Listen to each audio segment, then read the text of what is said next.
अस्सलाम वालेकुम, डॉक्टर हसन है from twin city pet clinic. आज आप लोगों से क्वारंटीन पीरियड पे बात करने जा रहा हूँ कि क्वारंटीन पीरियड क्या होता है और पेट्स में इसकी क्या इम्पोर्टेंस है।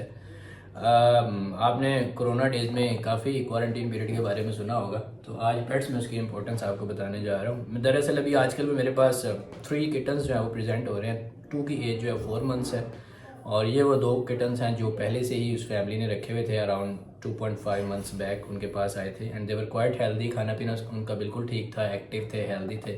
और जो तीसरा किटन है उसकी एज 2.5 मंथ्स है और जो है वो उन्होंने रिसेंटली जब वो मेरे पास प्रेजेंट हुए उससे एग्जैक्टली 2 डेज बैक उन्होंने वो जो है मार्केट से परचेज़ किया और घर पे ला के उन्होंने बाकी किटन्स के साथ उसको इंडल्ज करवा दिया। अब ये जो तीनों किटन्स मैंने आपको बताया तीनों नॉन वैक्सीनेटेड थे और जब उन्होंने ये बताया हिस्ट्री में ये बात सामने आई कि न्यू किटन उन्होंने मार्केट से ला के इनके साथ जो है वो छोड़ा है, तो इस बात ने हमें डायग्नोसिस में काफ़ी ज़्यादा हेल्प की क्योंकि हमने तीनों का फिर वायरल इन्फेक्शन का टेस्ट करवाया और तीनों जो थे वो फेलाइन पैनोकोपिनिया वायरस जो होता है वायरल इन्फेक्शन इनका बड़ा डेडली फैटल वायरस होता है, उसके लिए वो पॉजिटिव आए और they are still under treatment. अब यहाँ पे करने वाली बात क्या है, करने वाली बात इंपॉर्टेंट पॉइंट जो मैंने आपको वीडियो को स्टार्ट में बताया, क्वारंटीन पीरियड यहाँ पे बड़ा मैटर करता है कि अगर आपने कोई भी किटन मार्केट से परचेज करना है, पहली बात तो है कि आपने वैक्सीनेटेड किटन जो है परचेज करना है। अगर आप नॉन वैक्सीनेटेड किटन रख रहे हैं इवन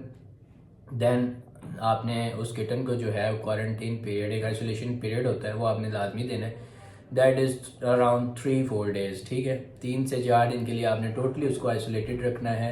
इवन आप वैक्सीनेटेड किटन भी लेते हैं, वो भी एक्टिव कैरियर हो सकता है किसी भी वायरल इन्फेक्शन का, हालांकि वो वायरल उसको शायद इन्फेक्ट ना करे, लेकिन जो बाकी नॉन वैक्सीनेटेड किटन हैं उनके लिए जो है वो डेंजरस हो सकते हैं, ठीक है। तो क्वारंटीन पीरियड आपने लाजमी प्रोवाइड करना है क्योंकि जितने भी इनके वायरल इन्फेक्शंस हैं उनका जो इंक्यूबेशन पीरियड होता है, इंक्यूबेशन पीरियड वो होता है कि जब वायरस बॉडी में एंटर हुआ और उसके बाद वो कितना टाइम लेता है अपने साइन सिम्टम्स शो करने के लिए, तो वो अराउंड 2 डेज है। यानी आपको 2 से 3 दिन तो मस्ट चाहिए उस किटन को या उस किसी भी एनिमल को ऑब्जर्व करने के लिए कि वो उसमें वो वायरल इन्फेक्शन था या नहीं था, ठीक है। तो जब आप ये आइसोलेटेड उसको रखेंगे तो आप अंडर स्ट्रिक्ट ऑब्जर्वेशन उसमें जो है देखेंगे ऑब्जर्वेशन में कि उस पेट में कोई ऐसा साइन सिम्टम्स, कोई वॉमिटिंग, डायरिया या कोई लेथार्जिक बिहेवियर उसका या खाने पीने में कोई कमी, ये सारी चीज़ें आप जब ऑब्जर्व करेंगे, अगर आपको लगेगा कि बिल्कुल हेल्दी है, एक्टिव है 3-4 डेज से, फिर आप जो है अपने जो घर के किटन्स हैं अगर आपके पास पहले से पड़े हुए हैं फिर आप उनके साथ जो है उनको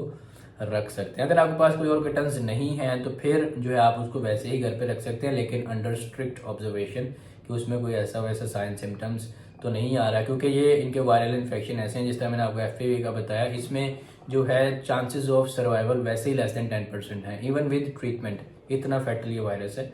तो इसलिए इसमें आपने रिस्क बिल्कुल नहीं लेना होता। अगर आप किटन ले आए हैं और आपको लग रहा है कि वो डाउन हो रहा है, लेथार्जिक हो रहा है इस टाइम पीरियड में, तो आपको एज सुन एज पॉसिबल किसी भी वेट को कंसल्ट करना चाहिए ताकि टाइमली उसका जो है वो डायग्नोसिस जो है वो हो सके और टाइमली उसका ट्रीटमेंट स्टार्ट हो सके और उसकी जान बच जाए। उम्मीद है ये वीडियो आपके लिए काफ़ी ज़्यादा हेल्पफुल साबित हुई होगी। अगर आपको वीडियो पसंद आई है तो इसे लाइक और शेयर ज़रूर कीजिएगा।